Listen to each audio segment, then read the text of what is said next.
Boa noite, graça e paz a todos. Eu queria que você abrisse a sua Bíblia em Ezequiel, capítulo 33. Nós vamos trazer uma palavra que tem como tema Atalaias como porta-voz de um novo tempo. Vamos dizer comigo? Diga Atalaias como porta-voz de um novo tempo. Ezequiel, capítulo 33, do versículo 1 ao versículo 11, nós vamos ler. Eu quero falar, estes sábados desse mês, a respeito da importância de nós ganharmos almas e o compromisso que nós temos de ganhar almas, amados. E talvez você é uma pessoa que está nos assistindo agora e possa até pensar, por que essa questão da importância de ganhar almas? Você vai entender o perigo que uma alma, ela passa se ela não receber a direção, a instrução do plano de Deus acerca da salvação. E o perigo também que ocorre a nós, em nós não sermos essa atalaia que leva a verdade da palavra de Deus. Ezequiel 33 diz assim: veio a mim a palavra do Senhor, dizendo: filho do homem, fala aos filhos do teu povo e dize-lhes: quando eu fizer vir a espada sobre a terra, e o povo da terra tomar um homem dos seus termos,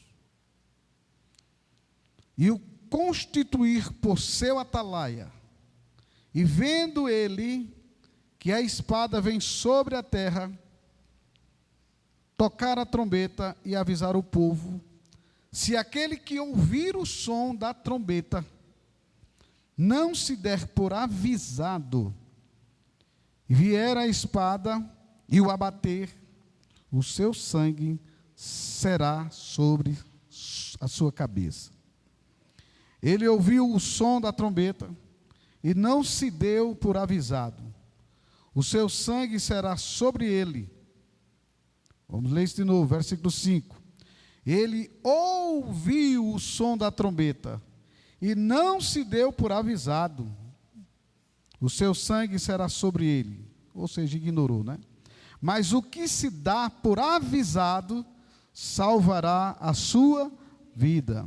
Mas se o atalaia vir que vem a espada, e não tocar a trombeta, e não for avisado ao povo, se a espada vier e abater uma vida dentre eles, ele foi abatido na sua iniquidade, mas o seu sangue demandarei do atalaia. A ti, pois, ó filho do homem, te constituí por atalaia sobre a casa de Israel. Tu, pois, ouvirás a palavra da minha boca e lhe darás aviso da minha parte. Se eu disser ao perverso, ó perverso, certamente morrerás, e tu não falares para avisar o perverso do seu caminho, morrerá esse perverso na sua iniquidade, mas o seu sangue eu o demandarei de ti. Mas se falares ao perverso para o avisar do seu caminho, para que dele se converta, e ele não se converter do seu caminho, morrerá ele na sua iniquidade, mas tu livrastes a tua alma. Tu, pois, filho do homem, dizes à casa de Israel: assim falais vós, visto que as nossas prevaricações e os nossos pecados estão sobre nós, e nós desfalecemos neles, como, pois, viveremos? Dize-lhes: tão certo como eu vivo, diz o Senhor Deus, não tenho prazer na morte do perverso, mas em que o perverso se converta do seu caminho e viva. Convertei-vos e convertei-vos dos vossos maus caminhos, pois por que haveis de morrer, ó casa de Israel? Só até aqui. Você pode sentar, querido. Eu estava vendo hoje, analisando a respeito de alguns acontecimentos, de alguns fatos que podem acontecer, não sei em quantos meses, em quanto tempo pode acontecer, se vai levar meses, se vai levar anos. Eu só sei de uma coisa: tudo que nós estamos vivendo hoje, nós estamos vivendo uma suspeita de que as coisas podem demorar 1 mês, 2 meses, 6 meses, 1 ano, 2, 3 anos, 4, 5 anos, ou longo tempo, médio ou curto tempo. O que tem para vir, virá. Nós estamos vivendo nos últimos dias aqui na face da terra. Disso nós temos certeza absoluta. Nós nunca vimos um tempo tão difícil como está acontecendo, como as pessoas estão vivendo hoje, como o mundo. Antigamente eram alguns países, alguns lugares. Hoje nós estamos vendo que o mundo em geral está passando por uma dificuldade. Mas é uma dificuldade grande. Caos acontecendo, guerras acontecendo, inflação não é só no Brasil, a inflação é em todos os países da face da terra. Não existe ninguém cantando cântico de bom tempo.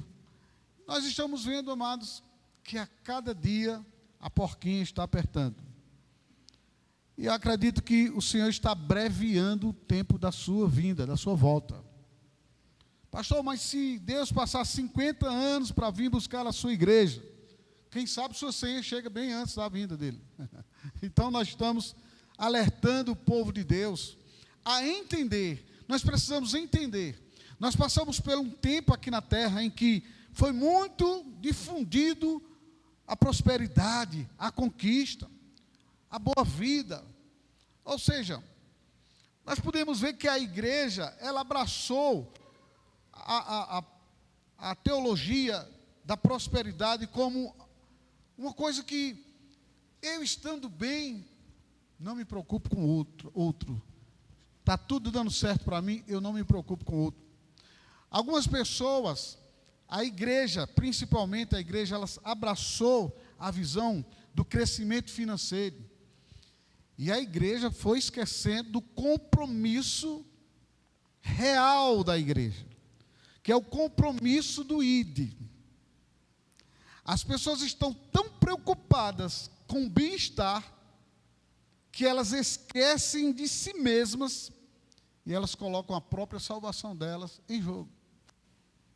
Essa semana eu estava conversando com um grupo de gente de negócios, e a gente debatendo um assunto, e uma pessoa lá, um empresário, disse assim: olha, fulano disse para mim que ele quer ser milionário. Custe o que custar, o importante é ele ser um milionário. Eu já estive com essa pessoa, já aconselhei demais essa pessoa, que é um outro empresário, uma pessoa que está até se dando muito bem na vida. Mas custe o que custar. Então, muitas vezes, amados, a igreja do Senhor, ela tem perdido a visão do espiritual. E ela se preocupa com isso. Ah, pastor, estando tudo bem, eu quero prosperar. Vamos prosperar, vamos crescer, vamos ficar ricos, vamos ter o melhor. Você sabe que Deus quer que você tenha o melhor e como o melhor dessa terra.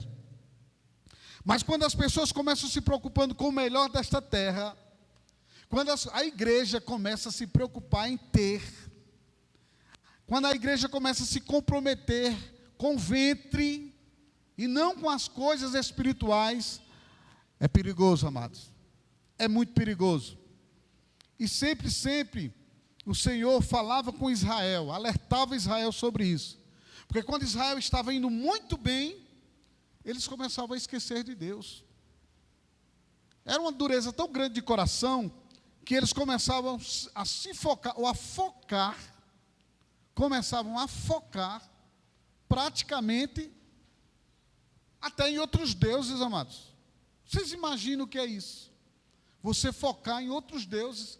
Como é que eu conheço o Deus que faz milagre, o dono do ouro e da prata, o Senhor que é o Senhor, que realmente cuida, o Deus que fazia, nunca eles perderam a batalha e de repente eles davam as costas para Deus. Sabe o que é? Satanás, ele é perito, ele é estrategista. Sabe o que é que Satanás faz? Ele manda as coisas de uma forma camuflada. E ele faz as pessoas sofrer pelas coisas de uma forma camuflada. O que são as coisas, pastor? São os acréscimos que Deus pode te dar, as coisas deste mundo, a prosperidade, a riqueza, o bem-estar, uma boa casa, um bom carro, um bom negócio, uma vida farta, uma vida que você curte, aquilo que você de repente está tão envolvido. Agora, isso vem de Deus? Muitas vezes vem de Deus, sim. Deus até permite, mas Satanás pega aquilo que é bênção na vida de um crente e muitas vezes ele começa a fazer aquele crente um idólatra dessas coisas. E ele faz o crente perder a visão daquilo que ele é, a missão que ele tem. A nossa missão é sermos atalaia. A nossa missão é vivermos e fazermos o propósito de Deus acontecer. Então a igreja esqueceu isso. Você vê aquele irmãozinho que não tinha nada, ele compra um carro, ele começa a esquecer dos cultos. Ele compra uma moto, ele começa relaxando. Ele não tinha dinheiro nem para comprar uma casinha, mas Deus abençoou, Deus deu a ele um sítio. Ele já não tem tempo de vir para a igreja nos fins de semana, vai para o sítio. Vai para uma casa de praia. Ele perde a visão do reino. Então as coisas, Deus, ele permite as coisas vir. O Senhor diz: buscai a Deus em primeiro lugar, as demais coisas vos serão o quê? Acrescentadas. Só que tem um detalhe, tem um tempo que você bota Deus em primeiro lugar, e Ele dá as coisas para você, mas quando Ele dá as coisas, Satanás é muito, muito safado.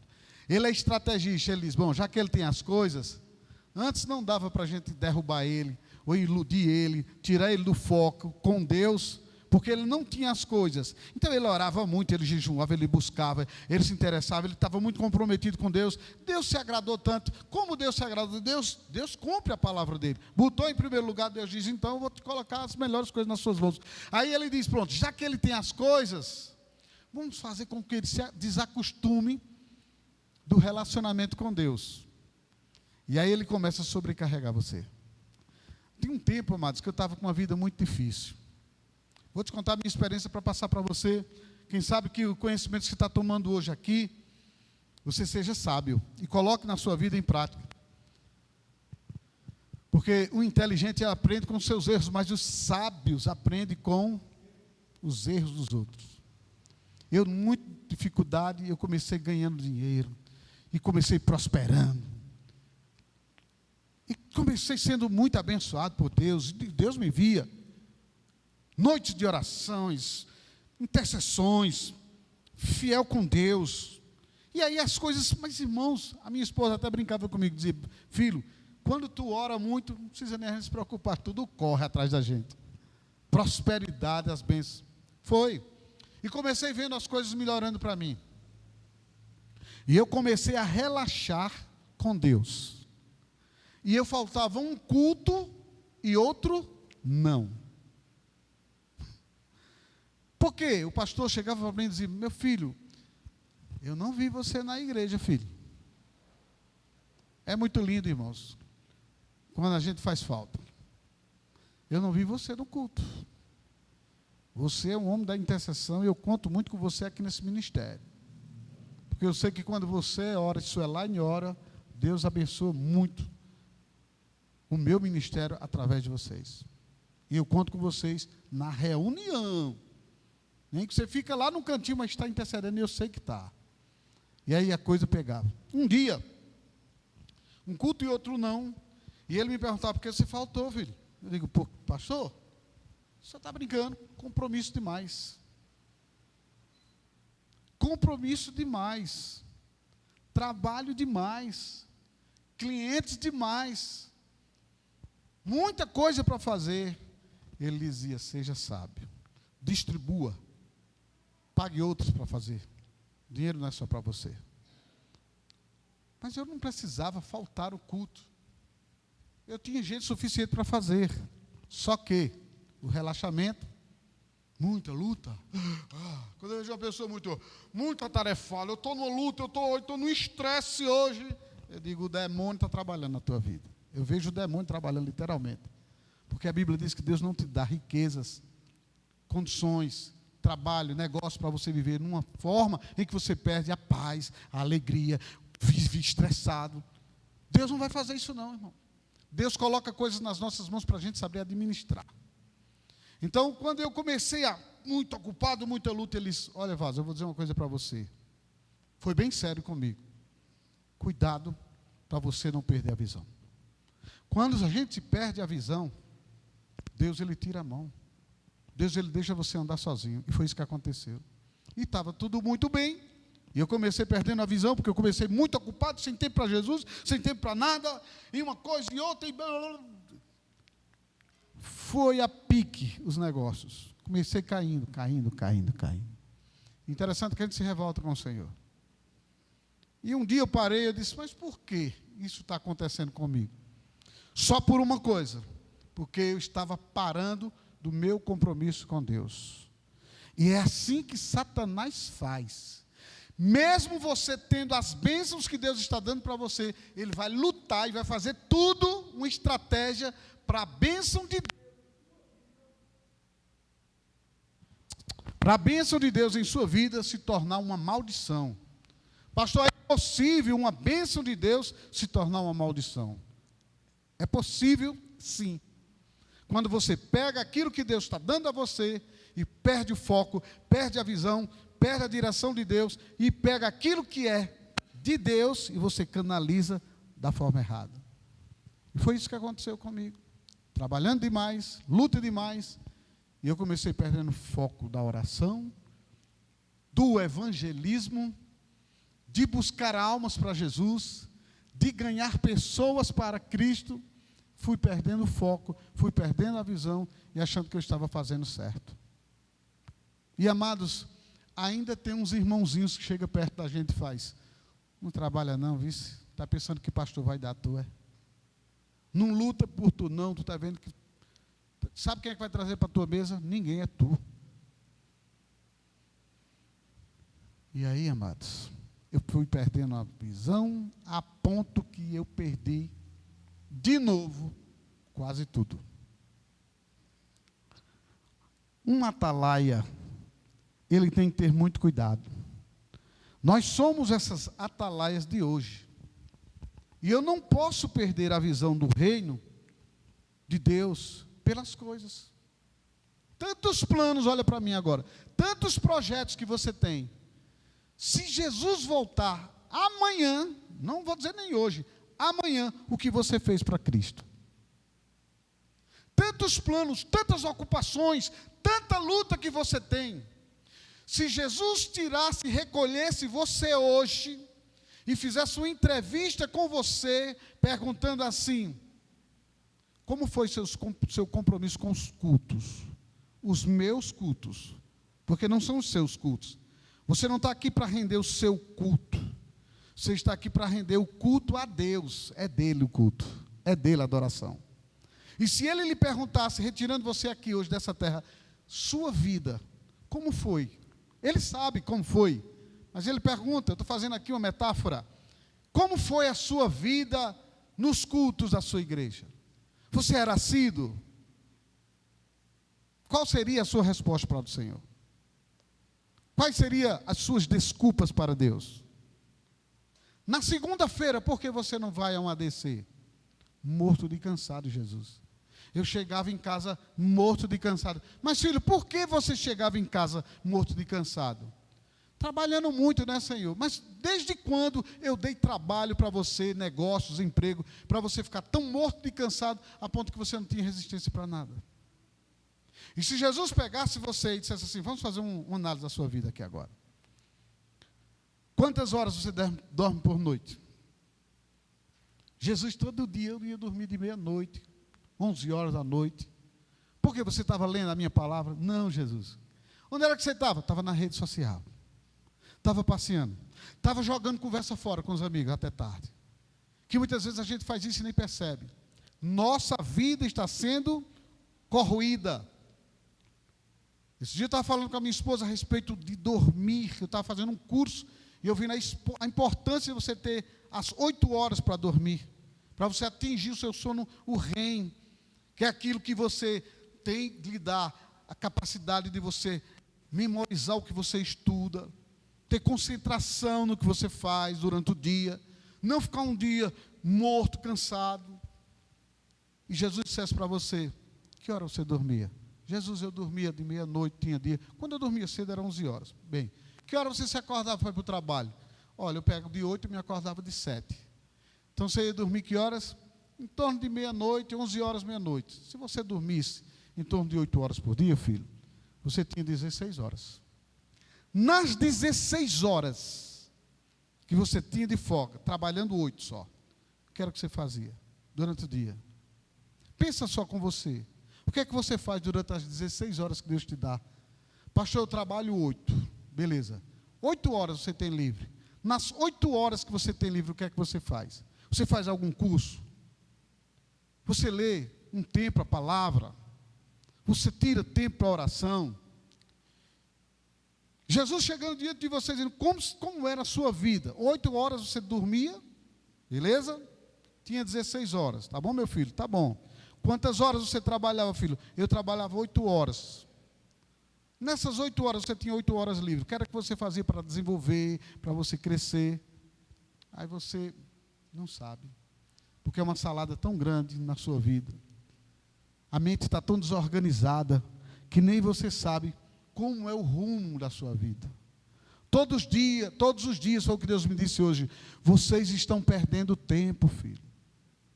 Vocês estão perdendo tempo. Irmãos, nós estamos em uma passagem aqui na terra. Agora nós precisamos entender que a nossa vida aqui não é só para trabalhar, irmãos. A nossa vida aqui não é só para os nossos projetos. A nossa vida aqui é ser trombeta do Senhor, é ser atalaia do Senhor. A nossa vida aqui é sermos profetas. A nossa vida aqui é realizarmos o propósito de Deus. E quando nós não entendemos isso, nós dormimos 8 horas. Eu duvido você dormir 8 horas. Se eu fizer uma entrevista aqui de um por um aqui nesse auditório, está lotado, todo mundo está hoje aqui, mas deixa eu dizer uma coisa para você. Se fizesse uma entrevista para cada um de vocês, e você tem que ser sincero, não mentir diante de Deus, e eu perguntasse quantas horas você dorme por noite, muitas vezes. Pastor, eu deito meia-noite, 6, 7, eu já estou de pé. Então você está dormindo 6, 7 horas. E tem muitos que dormem só 5 horas. Eu estava falando com os irmãos essa semana, teve umas pessoas que disseram: eu durmo 5 horas, pastor, por noite. De onde fica as 19 horas? Está desorganizado. E a gente perde tempo. E a gente acha que o tempo que a gente está perdendo, Deus não vai. Não, Deus não liga para isso, não. Liga. Deus demandará de você o que Ele mandou você fazer. O que está aqui em Ezequiel capítulo 33 é nada mais do que uma chamada de Deus para as nossas vidas. Deixa eu só te dizer uma coisa que está fazendo uma pesquisa analisando. Atalaia. Atalaia ele é sinônimo de sentinela, ou seja, aquele que vigia.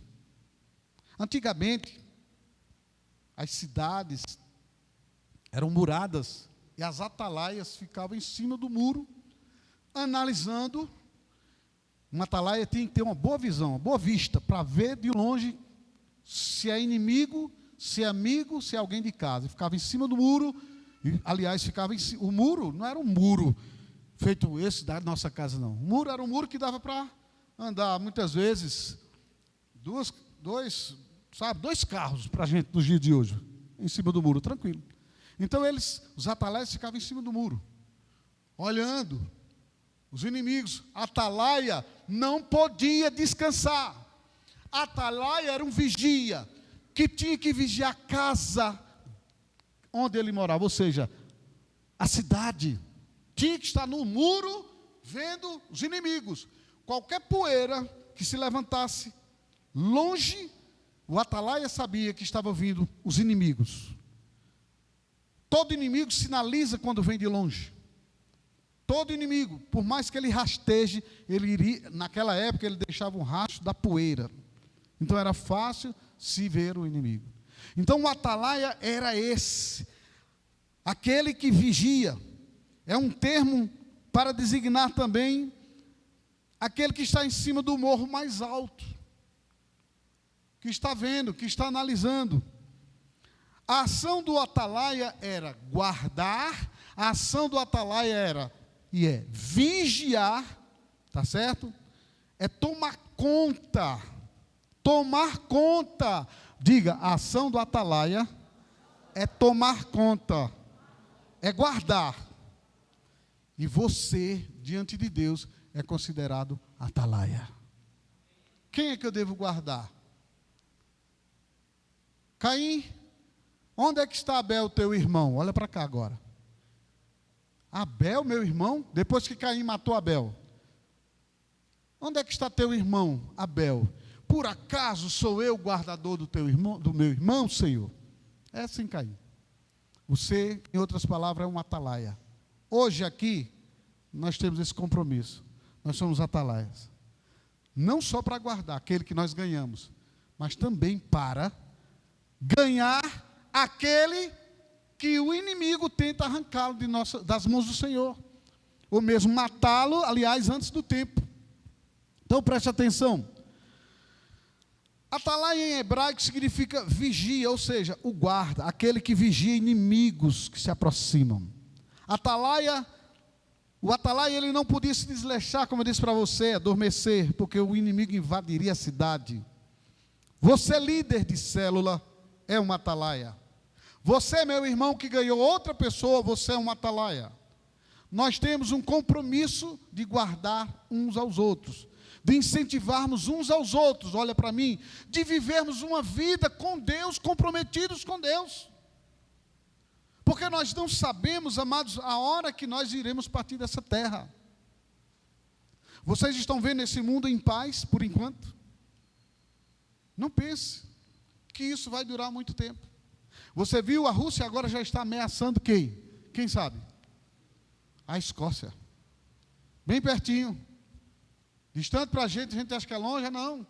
Irmãos, quando esses países querem pegar outro país, pode ser 2.000, 3.000 quilômetros, sabe?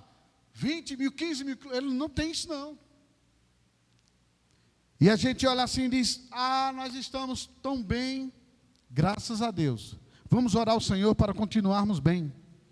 Nós precisamos entender que Deus nos chamou e nos deu uma oportunidade hoje para sermos atalaias hoje, para orarmos hoje. Nós não sabemos a pressão que nós vamos receber.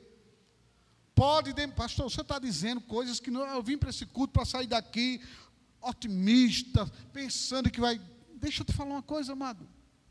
Nós precisamos ser adultos e entendermos qualquer crise que nós estejamos nela, ou passando, ou entrando, Deus está conosco. Eu disse a você semana passada e digo de novo. Nós temos que estar prontos para entregarmos a nossa vida pelo Senhor. A morrermos pelo Evangelho. A morrermos pelo Senhor. Então nós estamos deparando diante de uma realidade que vocês nem imaginam. Podemos passar aí 40, 50 anos de paz, mas podemos passar 40 meses de paz só. E a gente precisa ter essa consciência de que vamos ganhar quem é possível ganhar logo.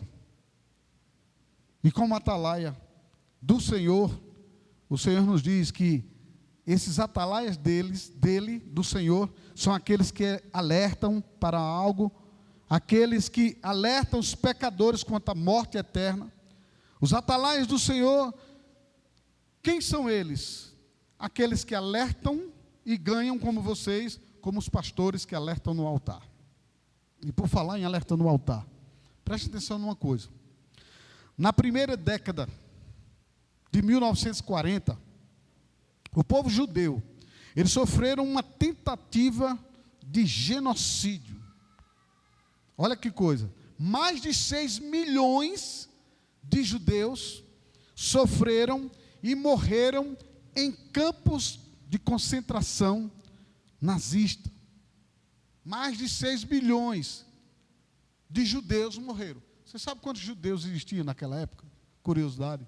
Cerca de 13 milhões. Na face da terra. 13 milhões. Mais 6 milhões, quase a metade, foram extirpados. Jogados, assassinados. Por quê? Por que será que os judeus, a Bíblia relata que o povo judeu foi um povo em que Deus tinha uma aliança com eles, povo escolhido, um povo de Deus. Você acha que Satanás ele está satisfeito com isso? Você sabe, na mesma época que morreu, na Segunda Guerra Mundial, morreu quase a metade dos judeus, sabe quantos russos sofreram, que morreram também naquela época? 12 milhões de russos. 12 milhões de russos na Segunda Guerra Mundial. Agora preste atenção numa coisa. Você acha que a Rússia, o que tem na mentalidade, eu não vou dizer do povo russo, mas daqueles líderes endemoniados, como Putin e outra reca de endemoniados que andam com ele? O que eles tramam, o que eles têm no coração naquela região? Eu estava vendo Ezequiel 38, que fala uma coisa muito forte sobre aquela região. Vocês sabem que Israel é o relógio de Deus, é o relógio nessa terra. A Bíblia diz: olhem para Israel. A gente tem que olhar para lá. Tudo que vai acontecer sinaliza antes com Israel. E você sabia que naquela época a Rússia antiga não era Rússia, antes de ser Rússia. Os homens foram tentando, de uma forma sutil, retirar o nome daqueles países da época e trocar de nome, talvez uma estratégia diabólica para o homem na face da terra perder a noção do que iria acontecer, vindo da parte daquela região da Rússia. Então, quando você vê em Ezequiel 38, você vê uma coisa muito interessante, nós podemos ver aqui, em Ezequiel 38, do versículo 9 ao versículo 13, quando a gente vê alguns acontecimentos, algumas coisas que surgem aqui, mas eu estava achei muito interessante, foi do primeiro versículo de Ezequiel 38, que diz assim: veio a mim a palavra do Senhor dizendo: filho do homem, volve o teu rosto contra Gog, da terra de Magog, príncipe e chefe de Meseque e Tubal. Profetiza contra eles. O que isso quer dizer para a gente? Pastor, o que é isso? Gog, da terra de Magog, príncipe e chefe de Meseque e Tubal. Quem é isso? Quem são esses povos? É a Rússia. É a Rússia. Então, para você ter ideia, eu escrevi aqui, eu não consegui memorizar a informação. A Rússia antiga, ela recebeu esse nome, mas ela era antigamente Meseque e Tubal. Meseque e Tubal era o sul da Rússia, hoje. E a gente fala sobre Sabá e Dadã. Quem são esses hoje? Arábia Saudita. Fala sobre Moabe, que fica onde é hoje a Jordânia. Os nomes bíblicos foram tudo, joga fora do mapa. Eu fiquei pensando, eu disse: Deus, isso foi um propósito de Satanás para as pessoas perderem a história. E a gente lê isso aqui. Quem é Meseque e Tubal? Rússia. Agora a gente vai chegar num denominador aqui. Tarsis. Quem era Tarsis? Paulo de Tarsis. Eu quero falar sobre Tarsis. É a parte da Europa que hoje é a Europa de hoje, que eles conheciam antigamente como a Grécia. Agora, vou falar um negócio interessante. Os leões de Tarsis não se referem a um país específico. Os leões de Tarsis se referem, sim, foram aqueles que saíram de Tarsis e fizeram, e hoje foram para um novo mundo, que é hoje a América. Tudo vindo dali, ó. Aí vê, a Pérsia hoje, a Pérsia de hoje em dia, a Pérsia, que é falado na Bíblia, é o Irã. O que você está falando? Você vai entender onde é que eu quero chegar. E Gomer e Bet-Togarma são parte da Turquia hoje. Parafraseando, veio a minha palavra do Senhor dizendo, capítulo 38 de Ezequiel: Filho do homem, volve o teu rosto contra Gog, certo? Contra Gog, que é parte da Turquia, né? E a terra de Magog, príncipe e chefe de Meseque Tubal, príncipe e chefe da Rússia, profetiza contra eles. E diz assim, diz o Senhor Deus: Eis que eu sou contra ti, ó Gog, príncipe e chefe de Meseque e Tubal. Rússia, está falando sobre a Rússia. Fartei que te volvas, porei anzóis nos teus queixos, e te levarei a ti e todo o teu exército, cavalos, cavaleiros, todos vestidos de armaduras ou de armamento completo, grande multidão com pavês e escudo, empunhando todos a espada. Persas e etíopes, ou seja, todo o povo do Irã, todo o povo sudanese, que são os etíopes, e Pute, que é a Líbia, com eles, com todos os escudos e capacete, Gomer, que é a Turquia, e todas as suas tropas, a casa de Togarma, da banda do norte, e todas as suas tropas, muitos povos contigos, prepara-te sim, dispõe-te tu e toda a multidão do teu povo, que se reuniu a ti, e serve-lhe de guarda. Agora, você vai começar a analisar, se você começar a ler esse assunto, você vai entender aonde é que nós queremos chegar. Irmãos, vocês sabiam, porque a gente não pode falar detalhadamente aqui, porque não dá tempo, mas vocês sabiam que essas nações são as nações, existem 5 nações que eles estão muito preocupados em atacar Israel: Rússia, Irã, Turquia, Líbia, Sudão, são as principais, e outras mais que estão querendo atacar. Israel faz tempo, desde 2018, que Israel está armado até os dentes, preparado. Você já viu que teve um ataque agora há pouco, que foi muito forte em cima. Detalhe, por que eu estou te falando isso? Porque ao anteceder o arrebatamento da igreja, Deus vai permitir até que essa igreja entre no princípio das dores. A igreja não vai passar fortemente, a igreja vai ver esses acontecimentos. Você sabia que a Terceira Guerra Mundial, ela vai acontecer quando essas nações começarem a se preparar de uma forma e começarem a se envolver para esses ataques. Mas antes disso, antes de Israel ser muito atacado, nós veremos esses países fortes como a Rússia querendo dominar toda aquela região. E aí daqui a pouco, exemplo, como ela está ameaçando a Escócia, vai invadir a Escócia, toma a Escócia, invade outros países que não estão na OTAN. São países que estão fora da OTAN, que estão vulneráveis aos ataques. E aos poucos, quem mexe com meu primo vai mexer comigo. Quem mexe com alguém da minha família vai mexer comigo.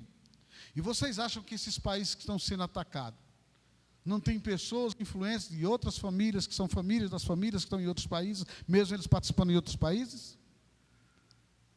Meus filhos estão querendo morar fora, nos Estados Unidos. Mas nasce um neto meu nos Estados Unidos. Ele faz parte do meu sangue, sim ou não? Então, quando se mexe com um neto meu nos Estados Unidos, estou dando um exemplo, que nasceu lá, ele é um americanozinho, mas ele tem um sangue de vovô aqui, brasileiro. Nas nações lá fora, não é diferente. Mesmo que o cara está lá, outra nação, mas existe sangue, muitas vezes, de gente que está na OTAN, fazendo parte lá na Escócia. E, amados, eu não sei como isso vai proceder, mas eu digo a vocês uma coisa: é como o estupim começa. E a gente vê assim que o mundo está partindo para isso. O mundo teve, alguns anos atrás, nós tivemos uma crise, Estados Unidos e etc. países, e começaram essa crise global. Me lembro que na faculdade, quando eu estava fazendo administração de empresa, era o que mais falava. A crise, por que isso? Por que os Estados Unidos? Por que o mundo? Por que... E aí eu fiquei pensando, meu Deus, foi fichinha. Vamos jogar um bichinho para o mundo todo. E todo mundo, ai meu Deus, mexeu ou não mexeu com a estrutura do mundo? A pandemia mexeu ou não mexeu? Eu vou dizer até assim, a pandemia mexeu no seu bolso ou não mexeu no seu bolso? Mexeu nos seus negócios ou não mexeu nos seus negócios? Mexeu, irmãos. Todo mundo sofrendo crise. As entradas do seu negócio caíram. Seus negócios caíram. O que você estava vivendo tão bem alguns anos atrás, antes da pandemia, de repente hoje você diga, é porque a pandemia veio para destruir a economia mundial. Lançado por pessoas que são muito inteligentes e sabem fazer a crise acontecer. Se mexeu com você, mexeu com a igreja financeiramente também. E aí começa todo mundo, mas essa pandemia vai passar, as crises vão passar. Aí os caras começam agora com estupim, uma guerra, Rússia contra a Ucrânia. E o camarada mata sem pena. Porque quando eu assisto aquilo ali, eu choro, tem hora que eu fico com raiva, tem hora que eu digo, endemoniado. Esses malditos são protegidos, eu acredito, por falanges do inferno que não deixam atacar ele. Porque quando mata o principal, se acaba o problema. E a gente vê os políticos hoje no mundo, no Brasil, o cara pintando miséria, e o cara diz, mas não existe ninguém para chegar como eles fazem e faz com eles. Não. Porque Deus permite esses propósitos acontecer, essas coisas acontecer. Porque, amados, o Senhor fala sobre o princípio das dores. O Senhor fala sobre crises, guerra, rumores de guerra. E a igreja precisa entender. Nós somos as atalaias dos últimos tempos. Somos nós que temos que falar de Jesus para outras pessoas. O mundo está voltado para o caos, a crise, todo mundo preocupado. Com a alma ninguém está se preocupando. A igreja se preocupou tanto com a prosperidade, que quando começou a obter prosperidade, a prosperidade te possuiu. Você perdeu a visão. Você perdeu a visão do reino. Porque antigamente as igrejas, os irmãos, eles iam atrás das almas. Na minha igreja, antigamente, eu via 30, 40, 25 pessoas se convertendo num culto de domingo. E a gente vê que a igreja está dormindo. E eu vou fazer um teste com você agora. Quantas pessoas você convidou para estar no seu culto de celebração, para receber uma palavra no domingo? Quantas semanas faz que você convidou alguém para receber a palavra de Deus? Quantos meses faz que você trouxe um visitante na sua igreja? Quantos anos fazem que você trouxe um visitante na sua igreja? Quanto tempo faz que você evangelizou alguém? Sabe o que é isso? Satanás, ele tem influenciado. Ele faz a igreja ficar adormecida. Faz a igreja perder a identidade. Quando o Senhor disse aqui, que eu e você, nós somos essas atalaias, e quando Ele diz claramente em sua palavra, a ti, pois, ó filho do homem, te constituí por atalaias, Ezequiel 33, versículo 7, te constituí sobre a atalaia, sobre a casa de Israel, tu, pois, ouvirás a palavra da minha boca, e lhe darás aviso da minha parte. Ou seja, o Senhor está dizendo assim, para a igreja hoje como atalaia, vocês sabem da palavra de Deus, vocês entendem quem é Jesus na vida de vocês, nós entendemos, me coloco do meio, junto, claro, sou o primeiro, nós entendemos quem somos nós, entendemos quem é Cristo, Entendemos a palavra de Deus. E o Senhor diz, vocês têm um compromisso com o atalaia. Vocês vão avisar da minha parte. Vocês serão a minha boca. E ele diz no versículo 8, se eu disser o perverso, ó perverso, certamente morrerás. E tu não falares para avisar o perverso do seu caminho, morrerá esse perverso na sua iniquidade, mas o seu sangue eu demandarei de ti. Irmãos, demandarei considerarei você como responsável. Não, pastor, mas a Bíblia diz que cada um prestará conta de si mesmo. Deixa eu falar uma coisa para você. Paulo diz, ai de mim se não pregar esse evangelho. A gente tem nós temos um compromisso. Nós temos uma responsabilidade, preste atenção aqui na frente. Nós temos uma responsabilidade de evangelizar, de levar a palavra de Deus para outro, que você nem imagina. Quando o Senhor diz, demandarei, e Paulo diz, ai de mim se não pregar esse evangelho, tem algum peso na nossa vida, irmãos. Nós precisamos nos acordar para isso. Amados, nós não podemos ser aquela igreja de campanha, graças a Deus que eles estão vindo aqui, não por causa do motivo de uma campanha. Todos vocês estão aqui, os jornalistas vieram aqui hoje com um compromisso sobre a vida de vocês, a família de vocês. Vocês estão preocupados com a vida espiritual de vocês, graças a Deus. Mas eu digo uma coisa para você, amados, nós não podemos estar comprometidos somente com o nosso ventre. Não, eu estou na igreja porque eu quero pedir a Deus que Deus me dê uma bênção, e eu estou numa campanha, por isso, amém, as campanhas são bênçãos, eu gosto disso. Mas eu quero dizer para você, seu compromisso em primeiro lugar é com Jesus. Demandarei, ou seja, eu farei que você seja responsável, considerado responsável, por aquele que eu disse para você, vá, pregue o evangelho, e você está negligenciando. Quantas células foram fechadas? Quantos líderes de células não suportaram suas células pela igreja fria, sem amor? E quando eu digo pela igreja, estou falando de pessoas que não incentivaram seus líderes a crescer, por pessoas que não pegaram na mão dos seus líderes. Sabe o que está acontecendo? É a igreja, irmãos. A igreja está doente e não percebe essas coisas. O povo, irmão, nós estamos vivendo nesses últimos dias como se Cristo viesse voltar daqui a 1000 anos. Diga o seu vizinho, olha para o seu vizinho e diga, Jesus está às portas, meu querido.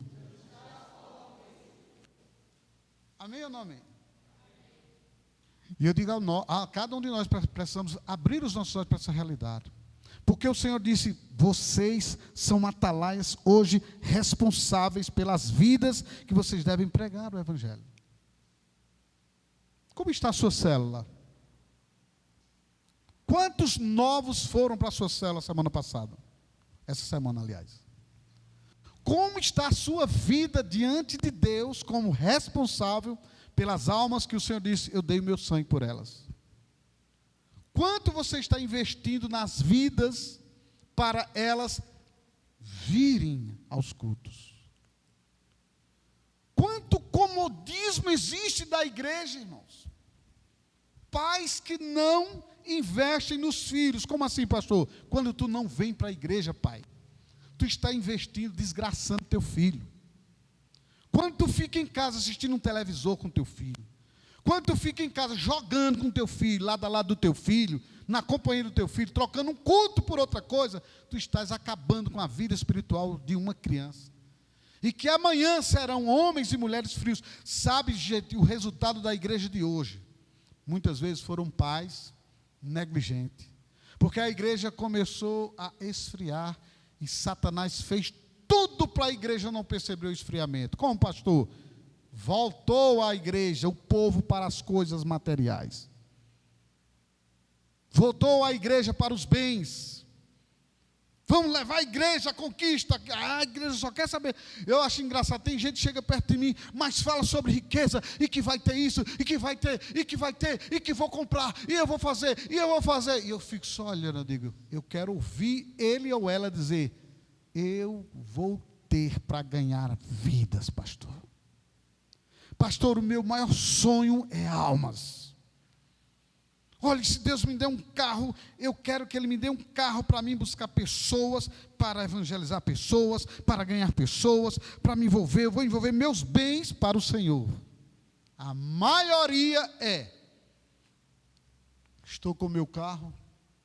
Ixi, aquele irmão é no caminho de casa. Vamos embora. Nem deixa ele viajar. Pula dentro do carro. Para nem dar uma carona a um coitado de um irmão que não tem um veículo. Foco, bens. Eu vou construir a minha casa. Eu vou construir o meu palácio. Muitas vezes a gente lança uma campanha aqui. O cara segura até nos bolsos. Para não participar. Como se a gente estivesse botando a mão nos bolsos dele e tirando. Quando a gente faz uma campanha aqui, irmãos, nós precisamos, você vai ajudar com oferta de tanto, de tanto, de tanto. Quem puder vir aqui, pega o seu envelope. Tem gente que, estou comprando uma bênção de Deus. Quem disse que você está comprando uma bênção? Ele está dando uma oportunidade para você investir em você. Deus olha para você e diz, esse aí ama o meu reino. É para o pastor ficar mais rico, não. Não. Então a igreja perdeu a visão. A igreja se degladeia nas redes sociais hoje. Você liga uma coisa no YouTube, uma lista de gente metendo pau, principalmente desigrejados, né? Mete o pau na igreja. É uma luta contra dízimo. Dízimo é para hoje, dízimo não é para hoje. Ô miserável, não dá dízimo não, pega teu dízimo e come, rapaz. Não fica com essa luta não. E o desgraçado, ele fica influenciando um e outro. E tem umas baratas tontas na igreja, que eu escutei, eu acho que é assim. Pega o camarada, senta com eles, mostre na Bíblia, com convicção, a verdade que você está vendo, que é assim. Aí quando o cara vem em Hebreus 7, fala que foi removido o sacerdote, eu digo, ô miserável, o sacerdote Melquisedeque. Analisa lá no passado quem era Melquisedeque. De que linhagem ele era, para que não sejam os dízimos em Cristo. Porque foi removido. E aí vem uma luta. Eu não quero falar nesse negócio aqui não. Mas eu estou falando para você entender. Essa frieza espiritual na igreja hoje foi o que roubou a visão. E tem muita gente que não é infiel a dízimo não.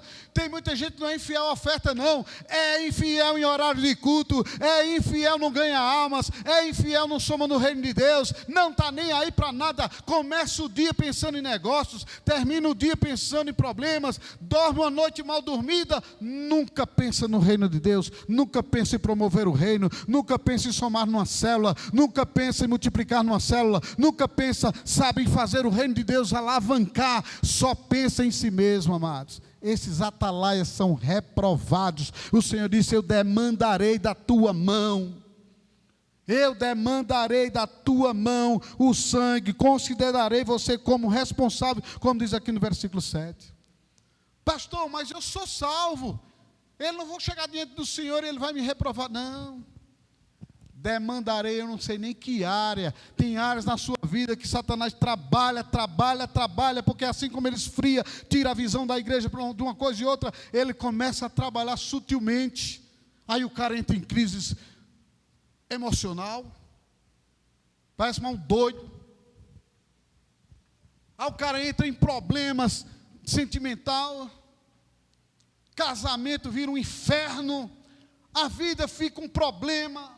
O cara não prospera, as coisas tudo dão errado. Olha, deixa eu dizer uma coisa aqui para você. Não é só dízimo e oferta que Deus quer da tua parte. Deus quer que você ganhe almas. Amém ou não amém? Para com esse negócio de dinheiro, amados. Eu nem estou preocupado com quanto você dá aqui, se você dá, se você não dá.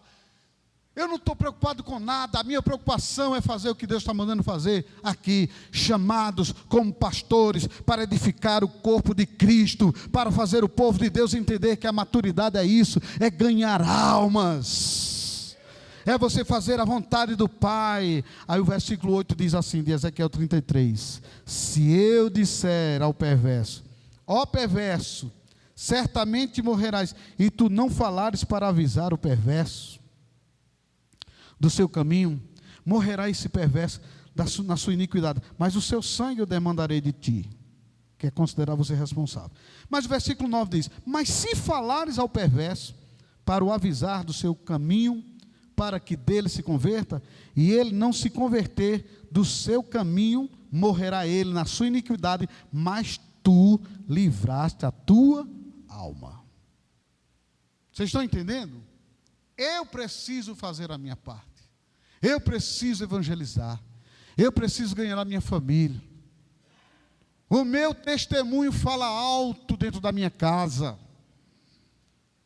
Os meus vizinhos, eles não têm que ir do outro lado dizer assim, ó, os crentes já estão brigando lá. Você não pode ser conhecido por isso, não. Teu vizinho tem que conhecer você assim, ó, os crentes já estão orando lá.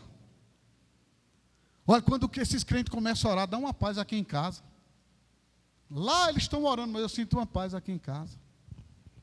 Você não pode ser conhecido, irmã, assim, ó. Olha a crente esculhambando com o marido dela. Olha a crente, olha a crente esculhambando com o marido dela. É desse jeito que você é conhecida, irmã? Você, cavalo, você, marido, que é conhecido por cavalo. Olha o cavalo, chegou da igreja.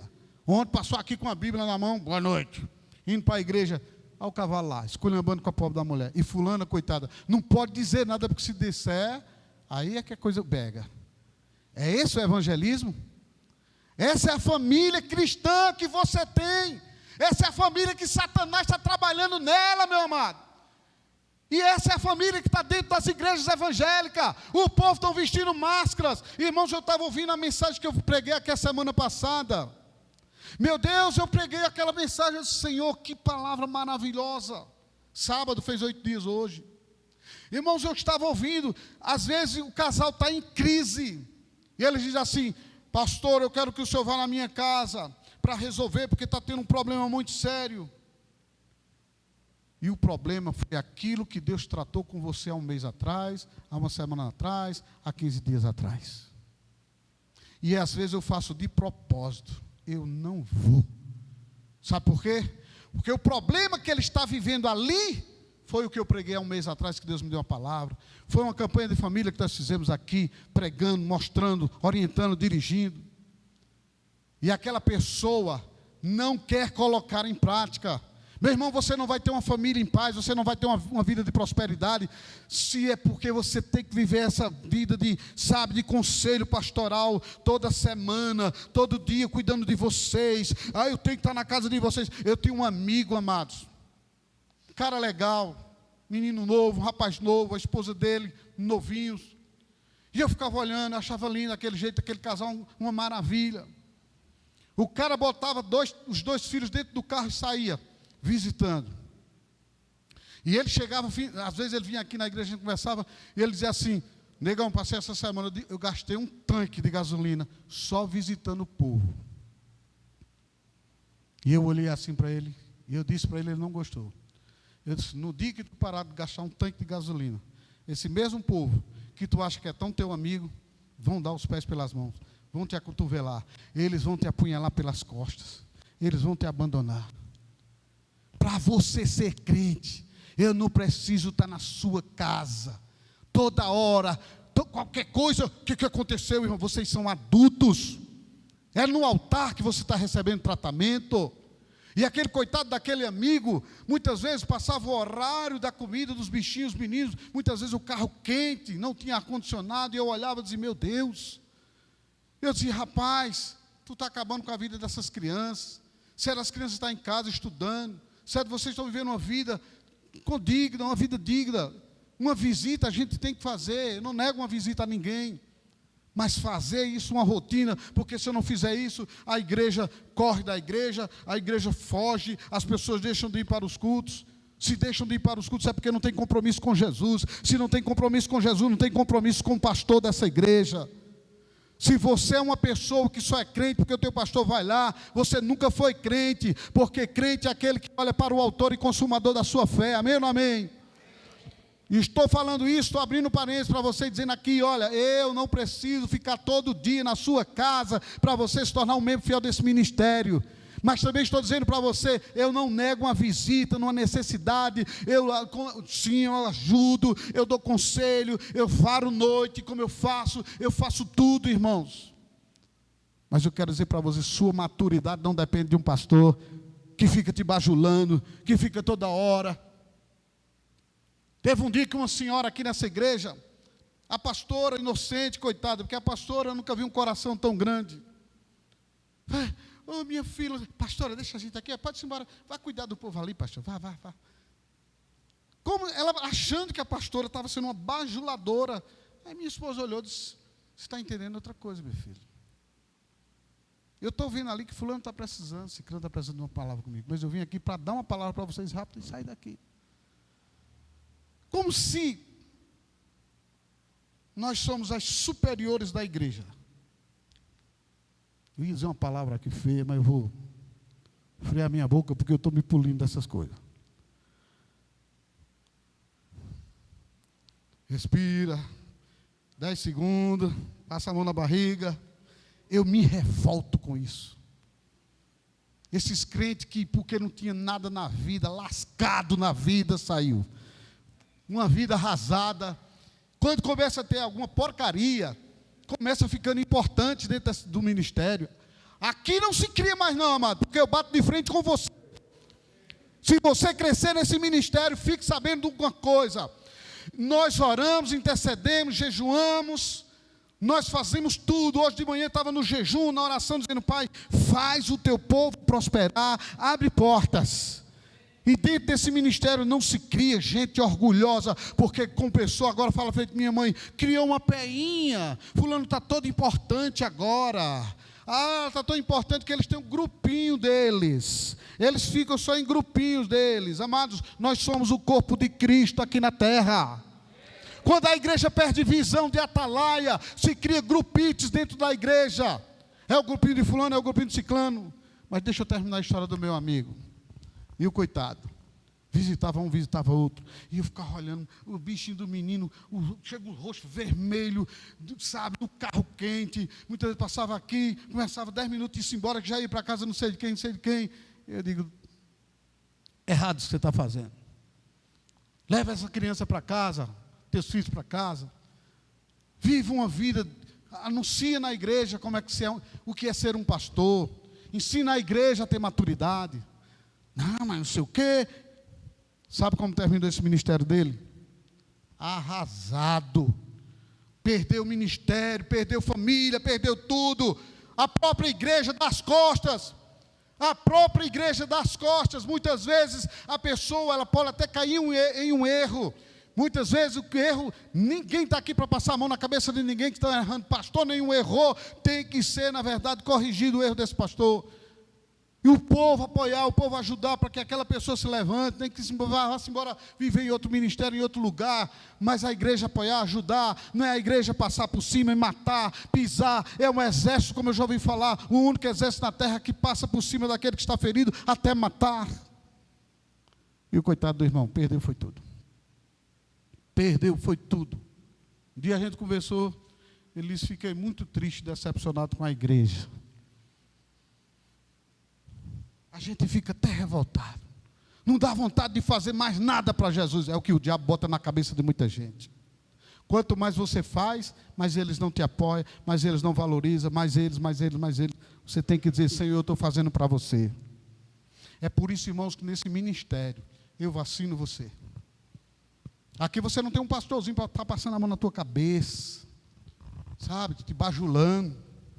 Meu dízimo é o maior. Eu vou orar para ele se tornar o menor e Deus levantar outro no seu lugar.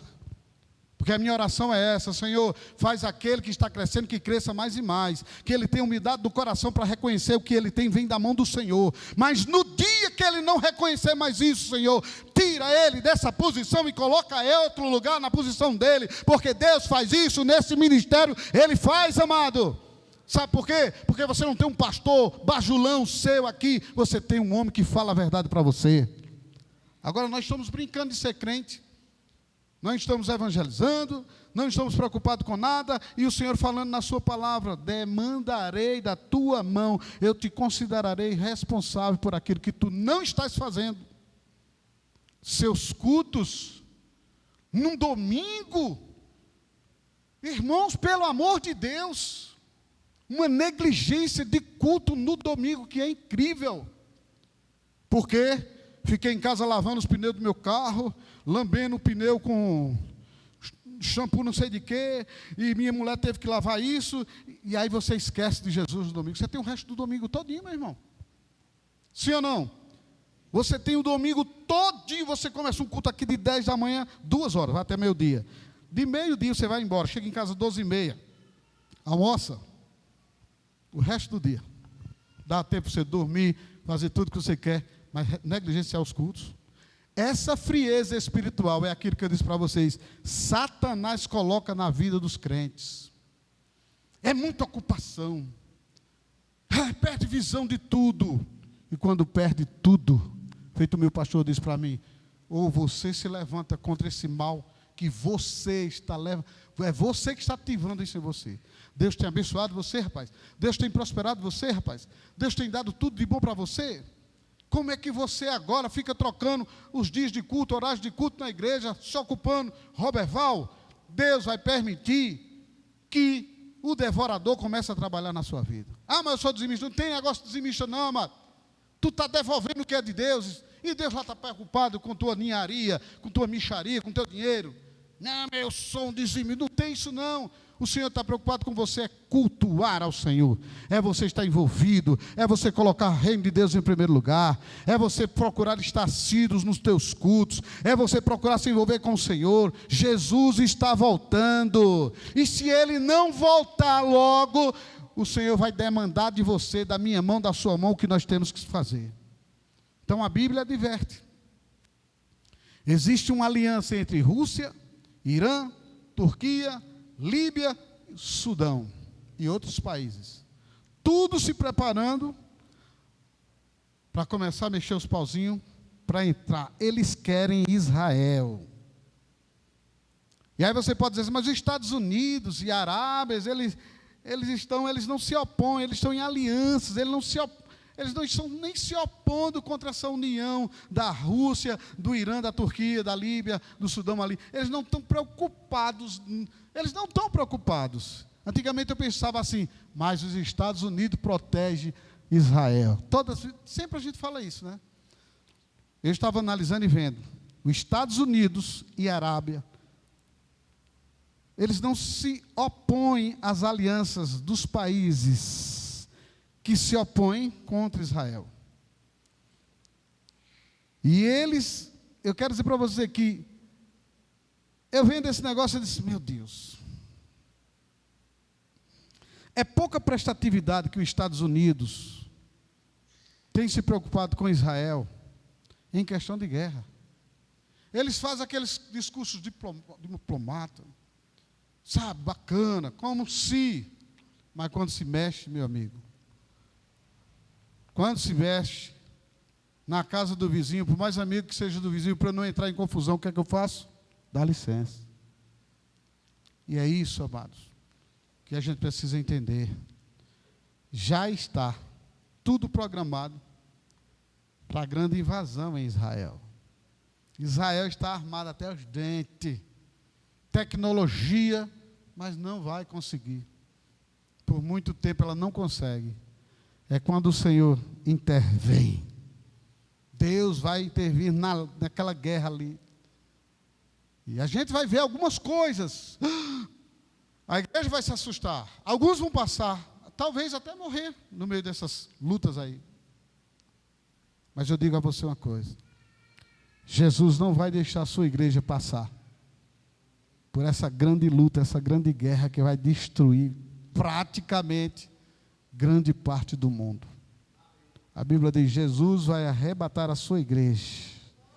Quando pensarem que Israel é cão sem dono e que o exército de Israel não tem mais poderio para todos os países, o Senhor disse, é a minha mão que eu coloco sobre Israel.